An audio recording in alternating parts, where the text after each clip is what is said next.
আপনি মঙ্গলবারে না, আমি অসম্মত হচ্ছি না, আপনি আগে শুনবেন তো। Let me speak. মাননীয় সদস্য একটু বসেন। আমরা আমরা আমরা উই আর কন্ডাক্টিং। বলেন। মাননীয় স্পিকার, মঙ্গলবারের আলোচনার সাথে সম্মতি প্রকাশ করছি। ওনারা হয়তো মনে করছেন আমি বিরোধিতা করব না, যদি সংহতি প্রকাশ করেন তাহলে তো নতুন করে কথা বলার দরকার নেই। একটা কারেকশন দিচ্ছি।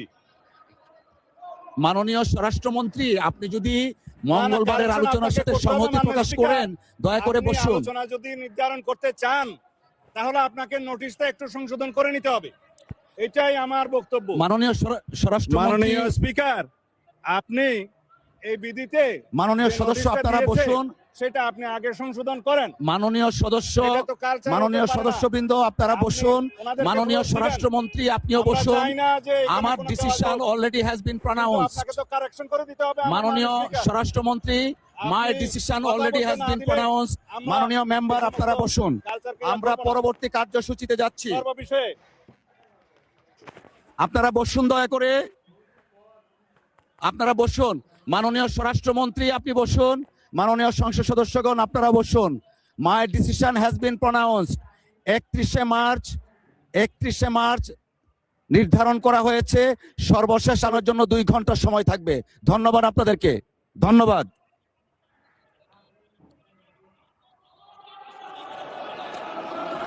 মাননীয় স্বরাষ্ট্রমন্ত্রী আপনি বসুন দয়া করে, মাননীয় সংসদ সদস্যবৃন্দ আপনারা বসুন। এরপরেরটা কি আছে?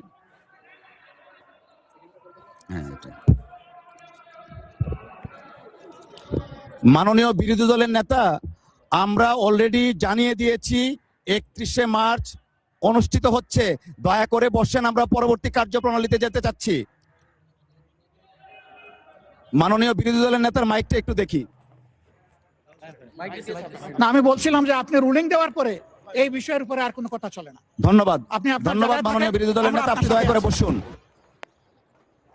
আমি আবারও উল্লেখ করছি, আগামী 31শে মার্চ রোজ মঙ্গলবার দিনের সর্বশেষ বিষয় হিসাবে 2 ঘন্টা কাল বিরোধী দলের নেতার মুলতবি প্রস্তাবটি আলোচনার জন্য সময় নির্ধারণ করা হলো। ধন্যবাদ।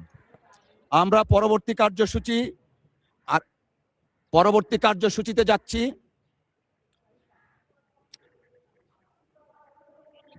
জি, সবার দিকে তাকাচ্ছি। পরবর্তী কার্যসূচি আরেকটা মুলতবি প্রস্তাব আছে।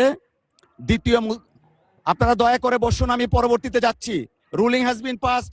দয়া করে বসুন আপনারা, মাননীয় সদস্যবৃন্দ দয়া করে বসুন। দ্বিতীয় মুলতবি প্রস্তাবের নোটিশ একটু আমি একটু পরে আসছি আপনার কাছে। বসুন দয়া করে একটু বসুন। দ্বিতীয় মুলতবি প্রস্তাবের নোটিশটি দিয়েছেন মাননীয় সংসদ সদস্য জনাব মোহাম্মদ নাজিবুর রহমান, পাবনা 1 থেকে নির্বাচিত। তিনি বিদ্যমান জ্বালানি সংকট ও বিশ্বের যুদ্ধকেন্দ্রিক অর্থনৈতিক সংকটের প্রেক্ষিতে করণীয় প্রসঙ্গে আলোচনা করার জন্য এই সংসদের কাজ এখন মুলতবি করা হোক মর্মে প্রস্তাব করেছেন। এই বিষয়ে বিধি 63E অনুযায়ী প্রস্তাবটি আজকের মতো গ্রহণ করা গেল না বলে আমি আন্তরিকভাবে দুঃখিত। আমাদের দিনের কর্মসূচি পরবর্তীতে কোনটা এটা তো গেল, এরপরেরটা দেন দেখি।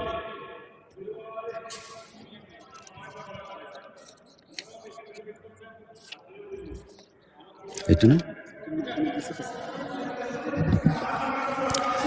মাননীয় স্বরাষ্ট্রমন্ত্রী দয়া করে আপনি আপনার আসনে বসুন মেহরবানি করে।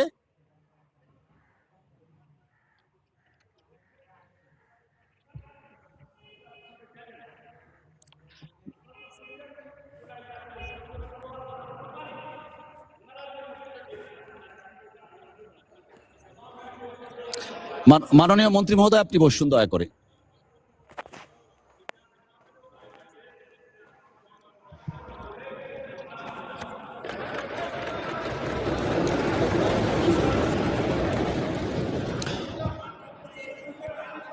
মাননীয় মন্ত্রী মহোদয় আপনি বসুন, মাননীয় সংসদ সদস্য আপনারা বসুন। আমরা দিনের পরবর্তী কার্যসূচিতে যাচ্ছি। আমাদের এই বিষয়টা সেটেলড হয়ে গেছে। মাননীয় আইনমন্ত্রী মহোদয় আহ্বান জানিয়েছেন এবং ওনারা প্রস্তুত আছেন। উনি কয়েকটা বইয়ের রেফারেন্স দিয়েছেন। আমি অফিসকে নির্দেশনা দিচ্ছি সেই বইগুলো অ্যাভেলেবল রাখার জন্য। আমরা দিনের পরবর্তী কার্যসূচি রাষ্ট্রপতি ভাষণ সম্পর্কিত আনিত। মাননীয় স্বরাষ্ট্রমন্ত্রী মহোদয়, মেহেরবানি করে আপনি আপনার আসনে বসুন।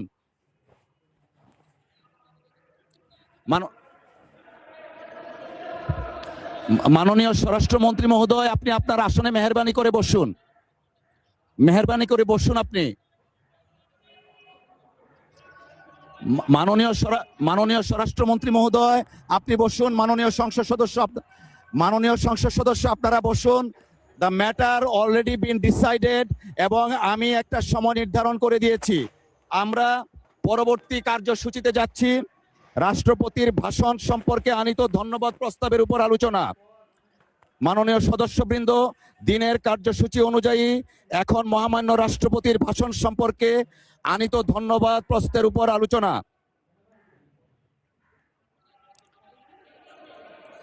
আমি জনাব খন্দকার মোহাম্মদ আবু আশফাক, ঢাকা 1 আসনের নির্বাচিত প্রতিনিধিকে 8 মিনিট সময় বরাদ্দ করছি।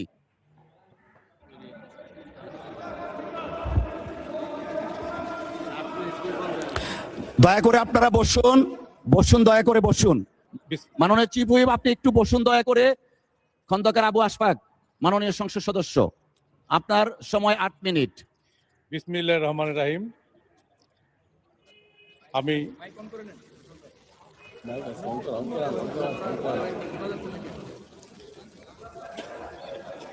আমি মাননীয় চিফ হুইপ খন্দকার আবু আশফাক সাহেবের বক্তব্য শেষ হোক, তারপরে বিবেচনা করব। অলরেডি হি হ্যাজ স্টার্টেড, আমরা ইন্টারাপ্ট না করি। খন্দকার আবু আশফাক সাহেব, মাননীয় সংসদ সদস্য।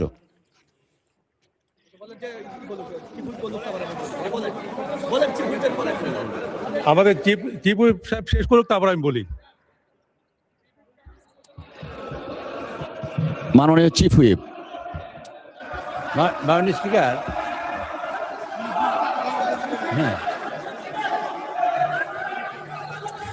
মাননীয় সদস্য, আমরা শুনি। আমি ফেয়ারলি দেখবো, যদি ওনার বক্তব্য এমন কিছু হয় তখন আপনাদেরকে সুযোগ দিব। দয়া করে বসেন আপনারা, দয়া করে। মাননীয় সংসদ সদস্য, আপনারা বসুন, দয়া করে বসুন। কি বলতে চাই আমরা শুনি। মাননীয় স্পিকার, অ্যাডভার্স কোনো কিছু হবে না, দয়া করে বসুন। আমি 1 মিনিট কথা বলবো। অনলি 1 মিনিট, আমার প্রশ্ন ভাই, 1 মিনিট। হ্যাঁ মাননীয় স্পিকার, আপনাকে আমি অনুরোধ করছি একটা বিষয়, ওনারা হয়তো শুনেন নাই। একটা বিষয় অনুরোধ করতে চাই, সেটা হলো এই, এর চেয়ে আমি জোরে বলতে পারি না। মাননীয় স্পিকার, আপনি অনুরোধ করছি, আমাদের সালাউদ্দিন সাহেব এটা একটা অ্যামেন্ডমেন্ট আনতে চেয়েছেন, অর্থাৎ উনি প্রস্তাবটা যেন সঠিকভাবে দেন, সংশোধিত, এইটুকু। আর ওনাদের প্রস্তাবে উনি সম্মত। আর মাননীয় স্পিকার, আমি আপনাকে অনুরোধ করতে চাই, বিরোধী দল থেকে এই যে মাননীয় সদস্য উনি বারবার দাঁড়িয়েছেন, আপনি যদি ওনাকে 1 মিনিট কথা বলতে দেন, তবে মাননীয় অপোজিশন লিডার যে কথা বলেছেন, রাইটলি বলেছেন, আপনার সিদ্ধান্তের পরে আর কোনো কথা বলা যায় না এবং উচিত না, এবং আমরা সেটা সিদ্ধান্ত মানি। তো সেইখানে আমি বলছি যে একটু সংবিধানের একটু প্রস্তাবটা একটু সংশোধন আনা দরকার, সেইটা আপনি আনেন যাতে আলোচনাটা সহজ হয়। নাহলে এই প্রস্তাবটা ভুল থেকে গেলে প্রবলেম হয়ে যাবে মানুষ করে। এইটুকুই আমাদের আবেদন, এবং এইটুকুই আমাদের মাননীয় স্বরাষ্ট্রমন্ত্রী এই কথাটুকুই বলতে চেয়েছেন। আর জি, আচ্ছা, এবং মাননীয় স্বরাষ্ট্রমন্ত্রী বলতে যাচ্ছেন যে জুলাই সনদ নিয়ে আমরা দীর্ঘমেয়াদী থ্রেড বেয়ার ডিসকাশন করব, এবং পরবর্তীতে যাতে সংবিধান সংশোধন করা যায় এমন পর্যায়ে আমরা যাব যে সবাই বিরোধী দল এবং সবাই আমরা যারা আছি এবং স্বতন্ত্র যারা আছেন, অন্য দলে আছেন, সবাই ঐক্যমতের ভিত্তিতে একটা সিদ্ধান্তে আসতে চাই। এবং আমাদের বিরোধী দলের নেতা রাইটলি বলেছেন যে আপনি সিদ্ধান্ত দেওয়ার পরে অ্যাকচুয়ালি আর কোনো আলোচনা চলে না। তবে সেই ক্ষেত্রে শুধুমাত্র একটু বক্তব্য এইটুকু, যে ওইটা প্রস্তাবটা যেন সংশোধিত আকারে আসে। ধন্যবাদ মাননীয় চিফ হুইপ। আমি খন্দকার আবু আশফাক সাহেব, আপনার অসমাপ্ত বক্তব্য সমাপ্ত করার জন্য অনুরোধ জানাচ্ছি। দেখো, মাননীয় বিরোধী দলের নেতা, মাননীয় বিরোধী দলের নেতা, মাননীয় বিরোধী দলের নেতা,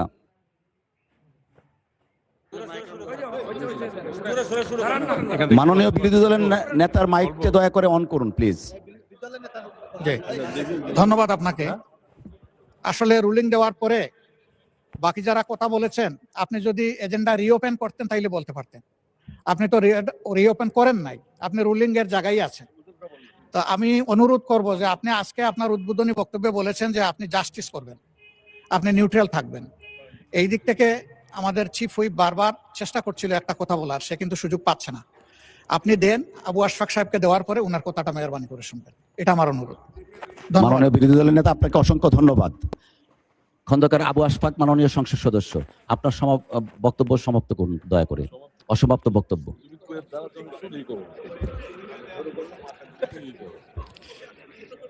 বিসমিল্লাহির রহমানির রহিম। সম্মানিত স্পিকার, আমি তো আমার বক্তব্য এখনো শুরুই করিনি। আমি বলেছি অসমাপ্ত বক্তব্য।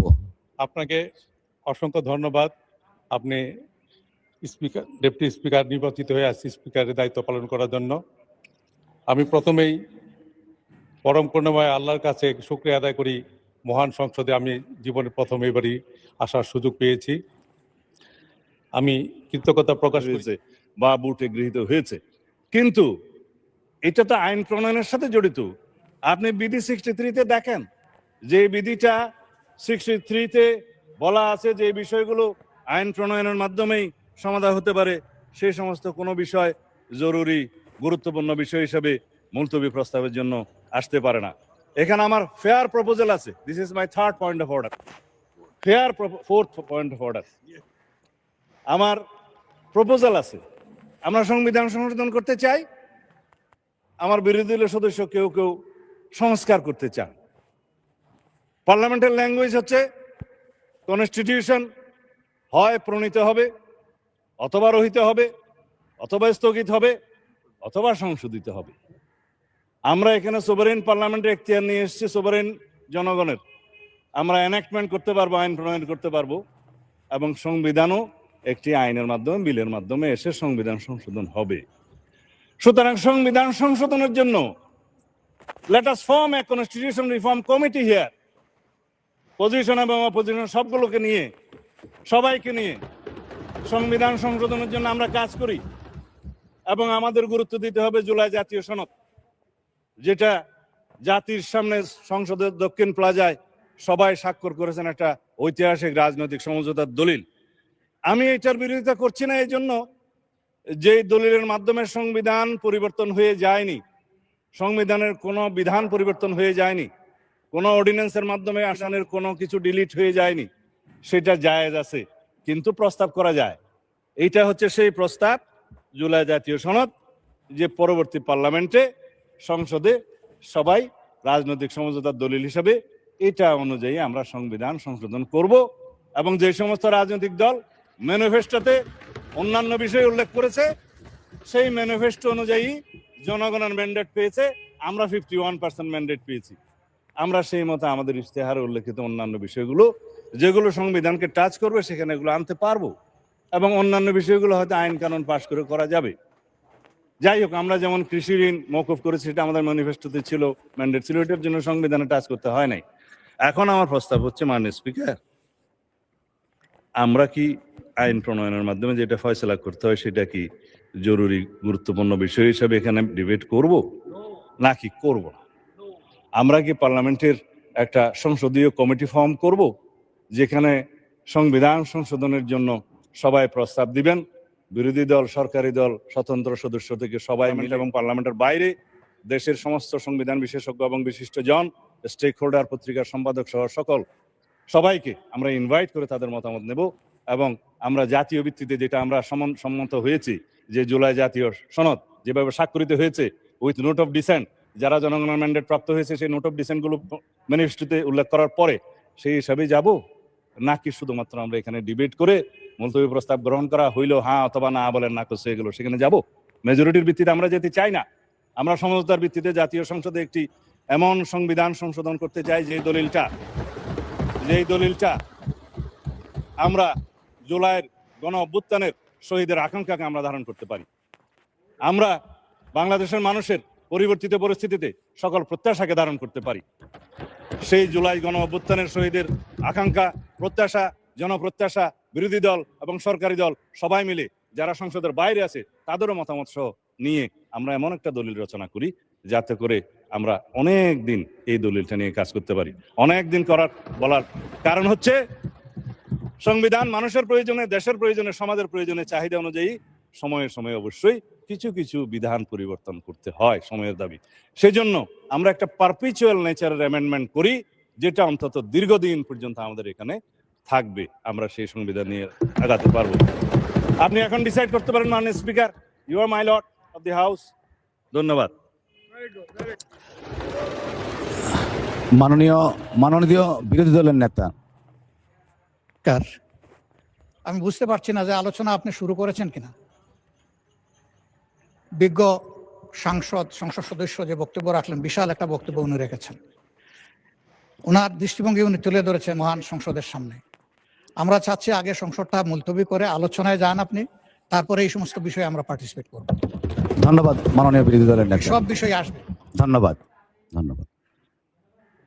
আমরা মাননীয় আইনমন্ত্রী এবং মাননীয় স্বরাষ্ট্রমন্ত্রীর বক্তব্য শুনেছি, পাশাপাশি মাননীয় বিরোধী দলের নেতা যিনি উত্থাপন করেছেন ওনার বক্তব্য শুনেছি। সবার বক্তব্য শ্রবণ করে সংসদের কার্যপ্রণালী বিধি 65(2) অনুযায়ী আমাদের 3 দিনের মধ্যে এই বিষয়টাকে নিষ্পত্তি করতে হবে। সেই হিসাবে আগামী 31শে মার্চ 2026 তারিখ রোজ মঙ্গলবার দিনের সর্বশেষ বিষয় হিসাবে 2 ঘন্টা কাল বিরোধী দলের নেতার মুলতবি প্রস্তাবটি আলোচনার জন্য সময় নির্ধারণ করছি। আগামী 31শে মার্চ মঙ্গলবার 2 ঘন্টা।